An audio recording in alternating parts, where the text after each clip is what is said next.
2016 was a very solid year for games. After the dumpster fire that was 2014 and the somewhat lackluster 2015, my hopes were dwindling, but man, 2016 was just a slam dunk.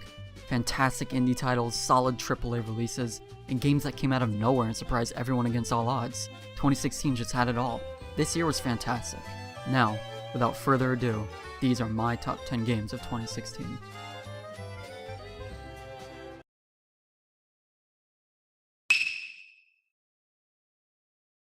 Dark Souls 3 was a breath of fresh air coming from Dark Souls 2. I was seriously worried about this game going into it, but FromSoft delivered with a very strong entry into the series. Of course, it doesn't hold up to the masterpiece that is Dark Souls 1, but even still it offers up plenty of its own merits. For instance, it's got easily the best area in the entire Souls series in Irithyll of the Boreal Valley. What a treat that zone was. That could have been slapped into Dark Souls 1 and it would have been perfectly at home thanks to how incredibly well designed it was. Dark Souls 3 overall wasn't the best Souls game, but it was still an enjoyable playthrough and I'm glad I gave it a chance, even if it was just to wash Dark Souls 2 out of my mouth.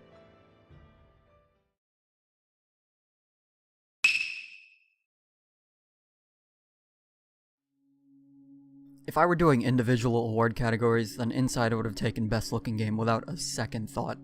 The visuals in this game alone were enough to put it on the list. Couple this with an immaculate attention to detail and an interesting premise behind everything, and you've got a very solid number 9 spot here. Unfortunately, Inside sort of falls flat near the end, and some of the gameplay can get a bit dull, but even still, you'll be picking your jaw up off the floor every other minute due to the insane beauty of this game. It also does a fantastic job at building the world through its backdrops and the utilization of an overarching level structure in all the areas. You rise and fall through this world and you get to feel as if you're exploring every nook and cranny of this path you're on.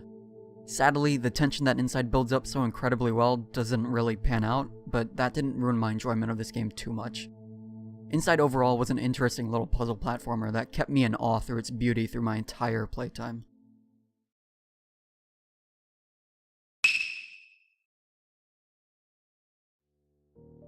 Abduction was a game that came out of left field for me. I had no interest in it whatsoever until I watched footage of it being played and saw the type of puzzle game that it was. Needless to say, it was right up my alley. Abduction managed to mix together a bunch of different puzzle styles and knocked every single one of them out of the park. The final one being an incredibly complex mathematical puzzle that still blows my mind when I think about it. Abduction also sported some top-notch writing, building up an incredible world just through ambient text and the personal effects that were left behind. It also utilizes this world excellently in guiding you to your next objective without putting up a big dumb arrow pointing you where to go. Abduction was a fantastic puzzle game overall, mixing together incredible puzzles with a well-designed world and some top-notch writing.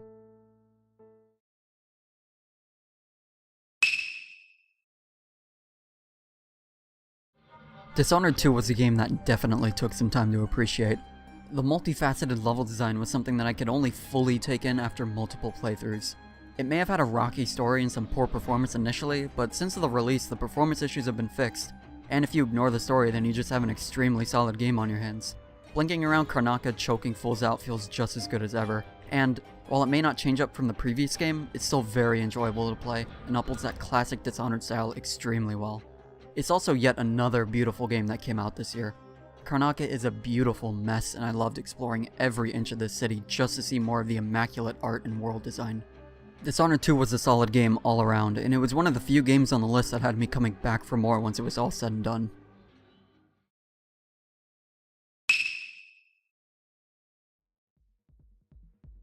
Superhot is one of the most original games I have ever played.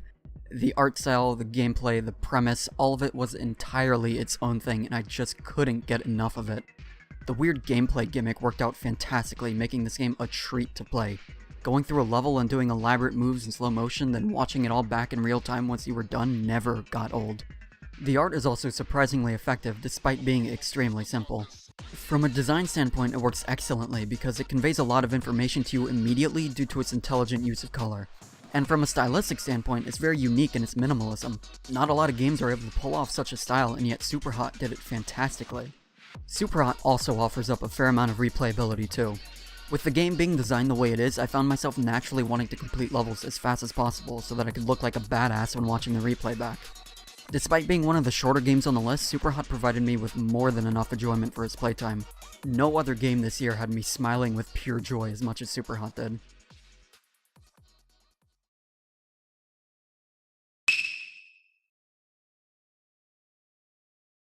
I have a love-hate relationship with Darkest Dungeon. Some of my most enjoyable moments this year have come from this game, and some of my most infuriating moments have come from it as well. One minute you're on top of the world about to beat a champion boss, and then the tide turns so quickly it snaps your neck, and your entire party just got crit, and your Vestal is masochistic now, and oh my god, she passed her turn, oh god, where did it all go so wrong? But in all seriousness, Darkest Dungeon is a fantastic game. It oozes style in a way that I haven't seen since Hotline Miami a couple years back. And the narrator in this game, oh man, I still have a majority of his lines memorized due to how well they're delivered. The actual gameplay itself is great as well. Darkest Dungeon is a simple game that offers up a lot of complexity. There are so many different strategies that can work for you in this game that even after 50 hours in, I was still discovering new ways to play. It's a game that very much rewards patience and strategy, and will offer up some of the most triumphant victories you will ever experience in a game. Overall, Darkest Dungeon was a borderline masochistic pleasure of mine this year. No game hurt as good as Darkest Dungeon did.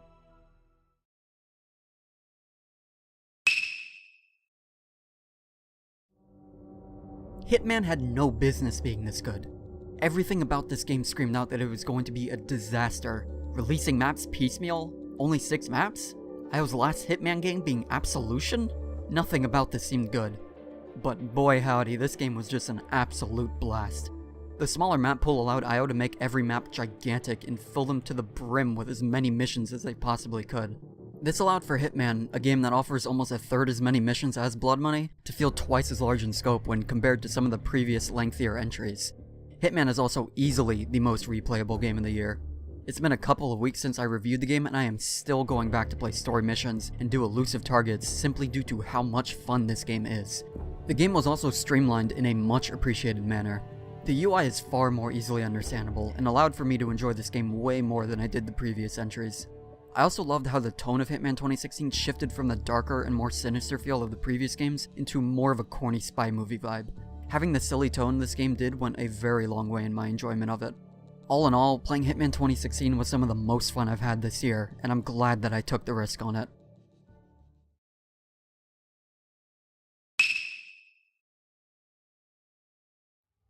Doom came out of nowhere this year and took everyone by surprise.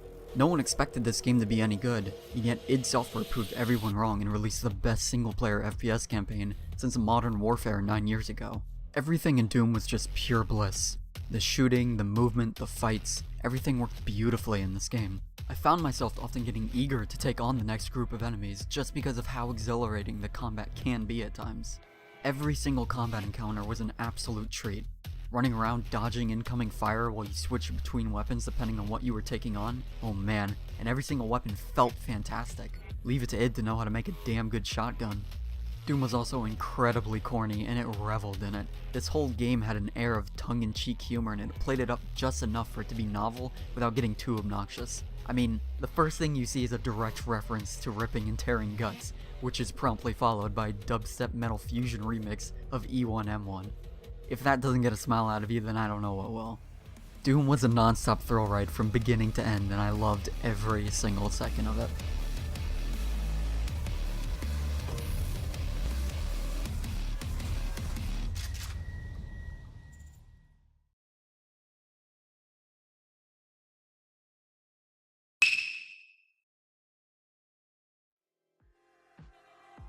Furi is damn near flawless, and I cannot believe that such a small game from an unknown studio turned out to be this good.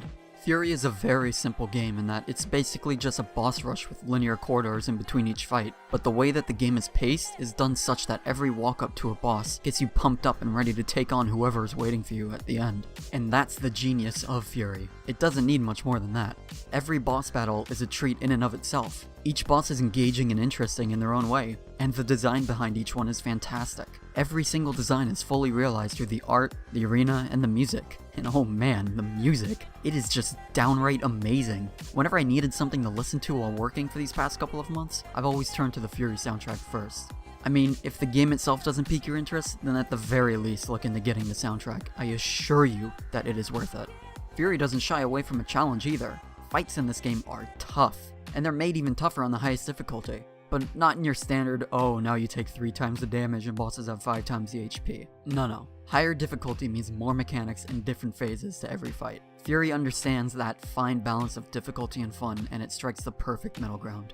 This game was absolutely incredible, and near perfect. Honestly, if the next game on the list hadn't come out, then this would have easily been Game of the Year.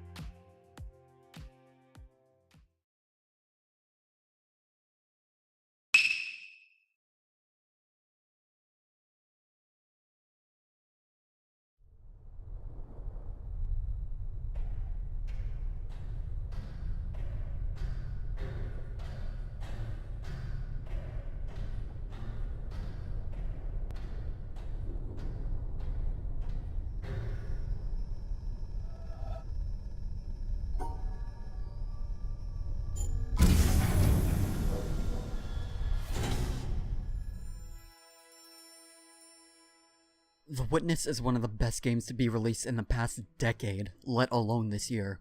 In fact, I urge you to turn this video off and go give this game a try if you haven't. Don't spoil what could be one of the best games you've ever played. Anyways, I cannot recall the last time I was as engrossed in a game as I was with The Witness. From taking my first few steps out into the courtyard to finishing up the challenge, I was completely enamored with this game. The absolutely immaculate world design sucked me in, and the stellar game design kept me coming back. I still remember the first time I stumbled across a world puzzle, and the sheer, mind-blowing effect it had on me. Realizing the entire world around me was made up with puzzles is a memory that will stick with me for years to come. The game design is also just second to none. For a game to teach you such complex mechanics without ever having you read a tutorial, or having some unknown British narrator tell you what to do, had me in awe by the end of it all. The fact that you uncover this entire world by yourself through these incredibly intelligently designed puzzles was so damn cool. I've never felt so proud of beating a game before. Every puzzle you solve is an achievement that you alone work towards. There was no third party helping you along, only the puzzles and you. And then for all of the game to have a natural and fluid development slowly increasing the difficulty of the puzzles as you progress through more and more of the areas, it's just, oh my god, this game is just so good. The way the world is so carefully put together and how it leads you down an imaginary path was also amazing. Most players will come out of the garden, then head to the cliffs, and then the desert where they might do that entire section or move on. Then they hit the town and realize that they don't know what any of the symbols in there mean, but they'll retain the knowledge that this is more or less the final area, as they'll come to realize that most areas' mechanics were mixed into the town. This lets the player have a clear, recognizable goal to work towards without them ever having a big spiky turtle kidnap some blonde bimbo and take her to his castle.